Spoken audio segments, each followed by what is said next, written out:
Alienware is focused on the most immersive PC gaming experience, bar none. We asked ourselves a question: how do you make that mobile gaming experience even more mobile?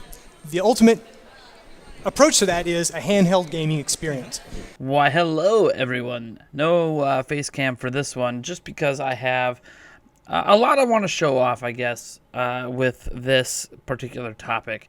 We're talking about a brand new system, a brand new console, a brand new tablet, a brand new Windows PC that is definitely taking direct aim at competing with the Nintendo Switch. Now, I want to throw this out there as a caveat, just because we are talking about this, just because it's a real product that people have gone hands-on with and does exist somewhere, doesn't mean it's ever going to actually release. This news comes out of CES, which shows off a lot of prototype hardware, a lot of which never actually makes it to market. And we know that the company behind this has trolled people many times with fake products. Now, not necessarily Alienware per se, but Dell on the whole. So we're talking about the what's being dubbed the Alienware UFO. So what is the Alienware UFO? Well, as you're seeing on screen, you're seeing a video and screenshots and all that. It is very much a Switch-like device. It is a Windows 10 tablet, just like the Nintendo Switch is a tablet. It has detachable controllers that you press a button on the back, just like on the Switch to detach. It has a standard controller module you can attach it to, just like the Joy-Con grips. It can be used in handheld mode. It does have a kickstand, so you can use it in tabletop mode. And yes, it can also be hooked up to an external TV or monitor, so you also can play it, well, on your TV or monitor. Now, it doesn't go into some fancy docking station, at least not right at this moment. It's more of a hodgepodge USB-C cable, but still it is able to be done. Now, it is in the prototype stages, so they could have a docking station, a more proper one, maybe if they ever do bring it to market. And there's some interesting things when we look at it. For starters, we don't know what the specs are. We do know that it's running PC games. We've seen a number of different PC games running on it, from Mortal Kombat 11 to F1 Racing, a whole bunch of other things that definitely look a lot better than the Switch version. It is using a 1080p screen. It does have 2 hours of battery life in portable mode, which does suggest it's a pretty beefy system, at least some beefy hardware. The detachable controllers don't actually have that great of battery life. They actually die fairly quickly, so when you do hook them up into the grip, right now the grip needs to have external power, but again, it's a prototype. Who knows what the final product might look like. Now, it is huge. It's quite large in comparison to the Switch, and the Switch itself is a pretty big system, so to see something that's quite a bit larger is interesting. It's definitely a lot more ergonomic. How the controllers are designed are definitely meant to fit your hands a bit more, or a bit better, but there's obviously some weirdness to this as well. Alienware does a lot of sharp angles and interesting designs when it comes to their cases and their custom hardware and stuff.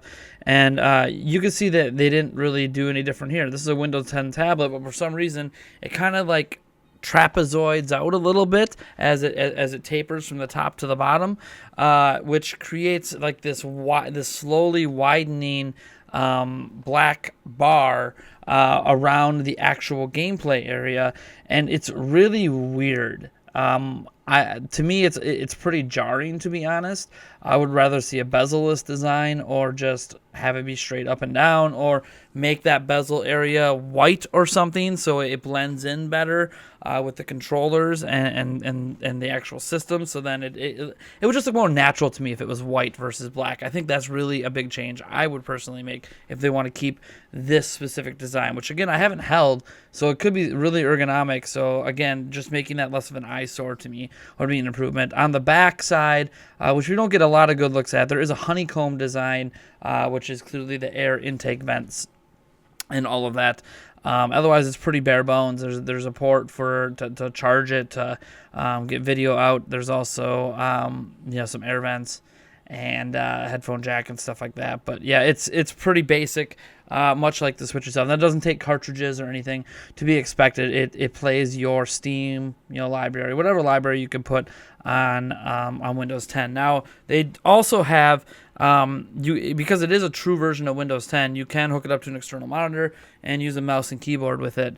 And do your word processing or whatever else. You're not going to be doing video editing or stuff like that, but you can do some basic word processing or internet browsing and stuff like that. It could be potentially, in this case, something that could be targeted to students as not only a way to game, but also as a viable thing to use in the classroom, as a quick use to take notes and all that stuff. So I'm not exactly sure how they're going to market this if it ever becomes a product that's sold, but it's definitely interesting. And right now, the only real competition for the Nintendo Switch is a product called the GDP Win 2, which is another Windows 10 device.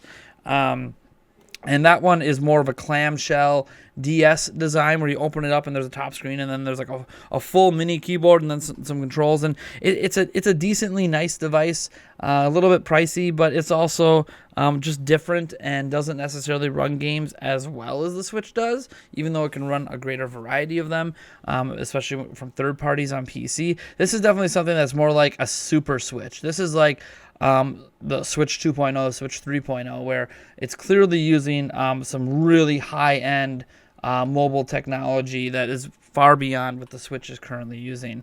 And that's pretty exciting. I mean, it could even be using straight-up laptop processing and GPU parts inside, because there are laptops that have parts that could fit in something like this. So interesting how the cooling might be designed for that.